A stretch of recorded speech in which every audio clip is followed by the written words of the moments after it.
So, I have gotten into one of Disney's newest shows. I am a Marvel fan, so I have to check out almost every Marvel show that comes out. And so, Ironheart is the latest show that I have been checking out, and I like it. I like what's happening with this show. Now, if you didn't know about it, Ironheart is a show about a young sister named Riri Williams. And Riri is brilliant. She builds a suit of armor like Iron Man. And unfortunately, Riri, her brilliance is a problem. So she gets expelled from MIT. And after she gets expelled, she goes home to Chicago. When she gets home to Chicago, she starts stressing about money. Of course, she was stressing about money when she was in school, but she starts to stress out more about money when she gets to Chicago because she's back home. She's in her old environment. She wants to finish this project with this suit. So she starts trying to figure out where she's going to get this money, and a crew approaches her. So when the crew approaches her, they make her an offer that she really, really doesn't feel she can refuse, even though she tries to refuse it. And that leads her into shenanigans. Now, during the pitch, the leader of the crew basically got to the message point.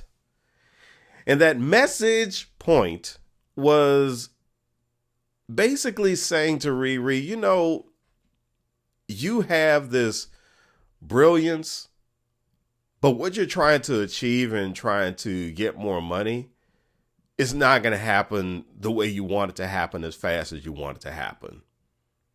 And so what he offers is a faster way for her to get her resources. And he mentions in his pitch that there is a slowdown because of the bureaucracy and, of course, the system not quite being set up for a sister like her. Well, of course, we can identify with that, can't we? If you're black and born in America, you know exactly where this is going. But the part is Riri's brilliance.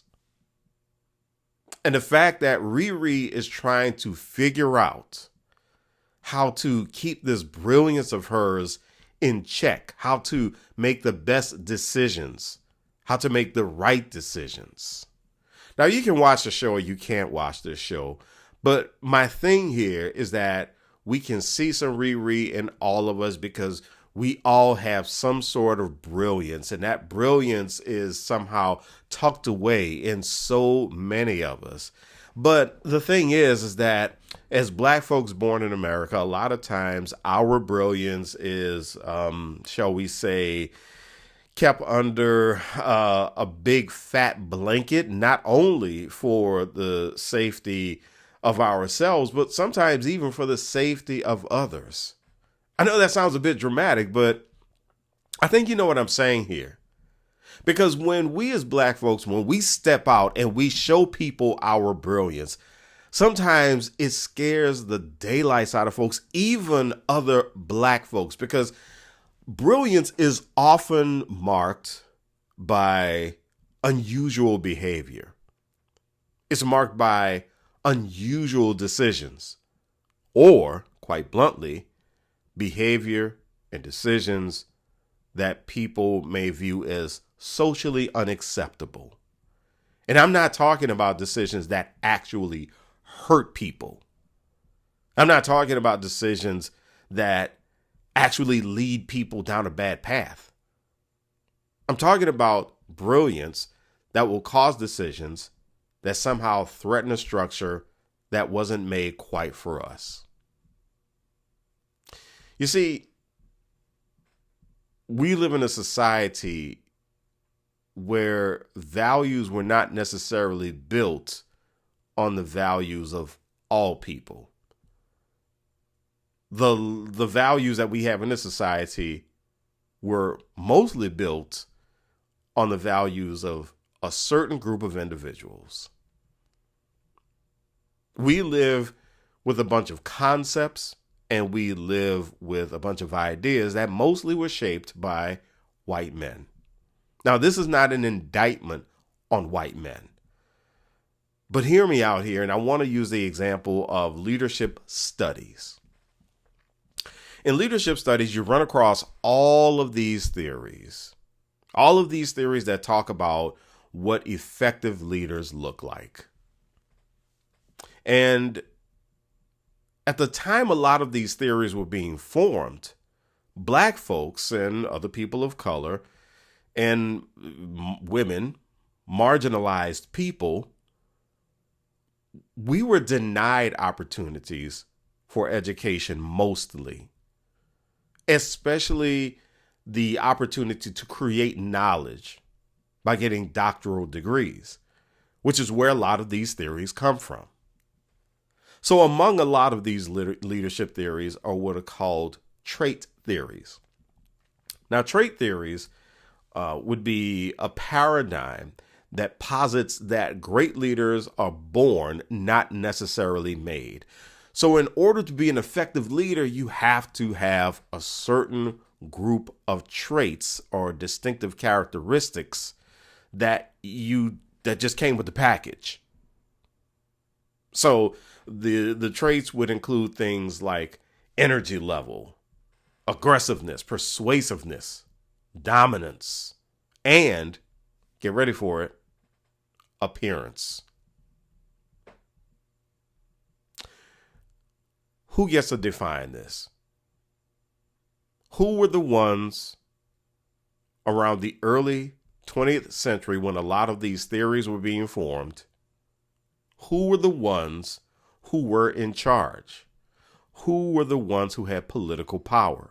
Who were the ones who were in charge at the colleges and universities and the doctoral programs or other advanced programs where a lot of these theories are being formed? Again, this is not an indictment. This is an observation. And these are facts that are laid out in leadership textbooks. And imagine that when it came down to things such as job promotions, voting for political candidates, and voting for other types of leaders and having other types of leaders appointed in our society, these qualities were being seen as the way to figure out who would be in charge. So the people who actually created these theories, who created these paradigms, these traditions, the people who laid out these values, it was done in their image. And so the character Riri Williams gives us a glimpse of what untapped brilliance and unfettered leadership looks like.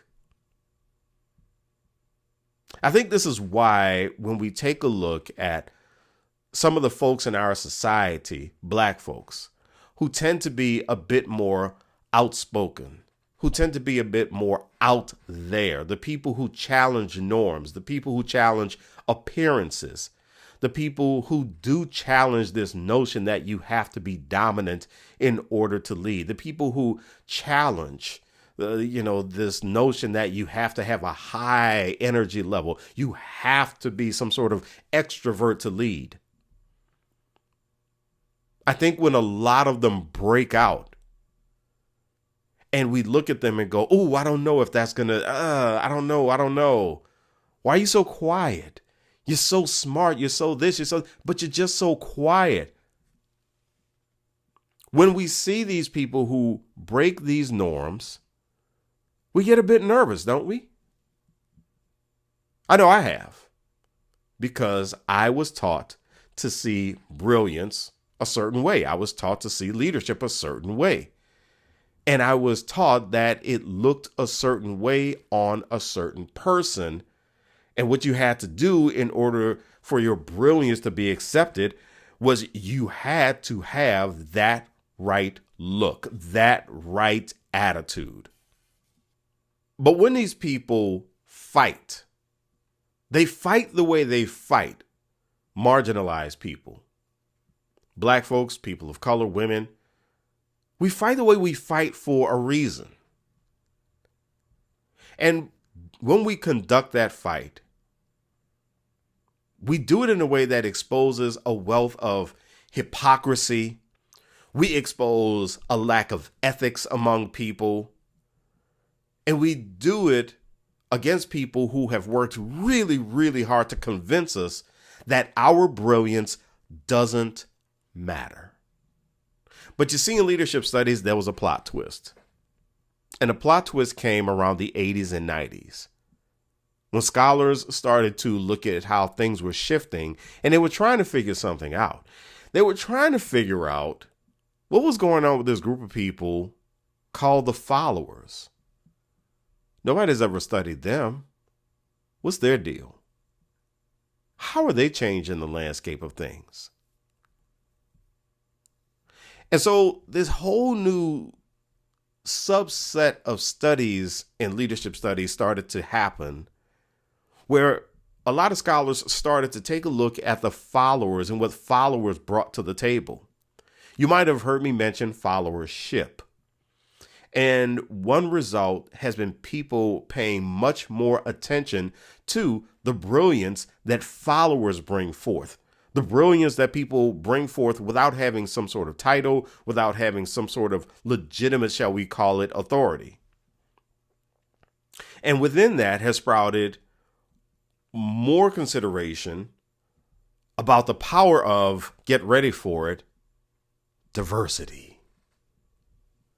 The need for more equity, the need for more inclusion, the need for more belonging, not to make people feel good, but more of this so that we can produce better products, better services for people, so we can sell more stuff. Yay, capitalism. And hey, I am not someone who is against capitalism necessarily. But hey, that's basically what it boiled down to.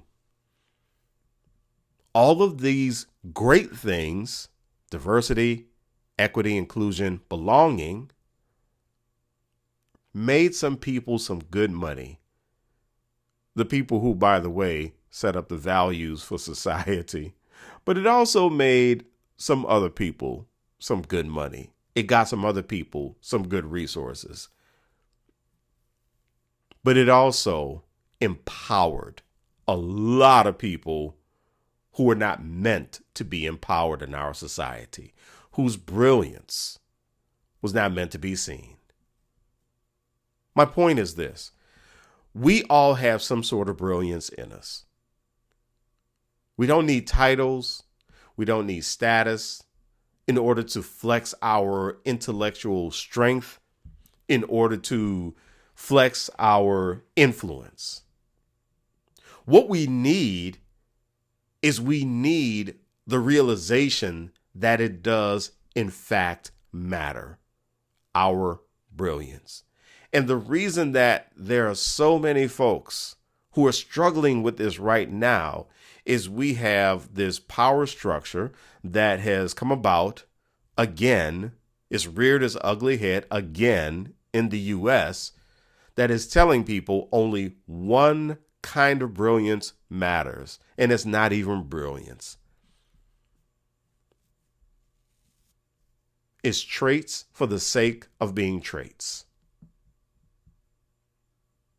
So here's what I would like for you to do. And this is what this is all about, this commentary. I would like for you to think about what you believe your brilliance is. It doesn't matter. It doesn't matter where it is. Just think about it. What is that wacky original thought that you have to save a life? That wacky thought that you have that someone told you doesn't matter, but you know that if this thought were to actually get out there, it could really help a lot of people do some great things. What is that brilliance? And I want you to take that brilliance and I want you to lean into it. And there are 3 ways that I want you to do it. 1, discover, define, and deliver it. Discover, define, and deliver that brilliance. Your expertise. If for no other reason, discover, define, and deliver it for your advancement, your legacy, and your peace of mind. The second way I want you to lean into your brilliance. Protect it. Protect your brilliance. Whether your brilliance comes out in STEM, arts and entertainment, media, business, military service, law, it doesn't matter. Medicine, it just doesn't matter. Don't let anyone make you second guess what you know you are great at. Not good at, great at. Even if it comes from your own. Don't let it happen. And the third way that I want you to lean into your brilliance is to fortify your brilliance. Always learn. Always challenge yourself. Create vision where there are blind spots for you. And always look for the resources that are going to help your brilliance come alive. But even more than that, more than anything, the biggest thing that you can do is simply don't quit and be confident that you have a brilliance. You just have to figure out what it is and push it.